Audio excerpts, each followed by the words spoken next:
આજે all India Malayali association જે એમા તરીકે ઓળખાય છે એ આખા ઇન્ડિયામાં એનું બ્રાન્ચીસ છે. ગુજરાતમાં પણ એમાં કાર્યરત છે.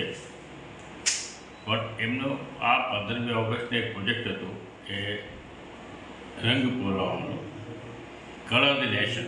મેન સબ્જેક્ટ એ છે કલર ધ નેશન. એટલે એ જ આપણે ગુજરાતમાં આ નંદેશ્વરી વિદ્યાલયમાં અમે સિલેક્ટ કર્યા અને એ વિદ્યાલયમાં એ પ્રોગ્રામ રાખ્યો છે. અને તમને દેખાય છે કે એ કેનવાસમાં સ્કૂલના ટીચર્સ, સ્ટુડન્ટ, પબ્લિક બધા ભેગા થઈને રંગ પૂરે છે. અને આપણે મતલબ એવું છે કે આપણા જો ભારત દેશ છે એ ખુશીથી, રંગોરંગથી ખુશી રહેવું જોઈએ, સમાધાનથી રહેવું જોઈએ. એ એમનો ઈચ્છા છે, આશા છે અને એમનો હેતુ પણ એ જ છે.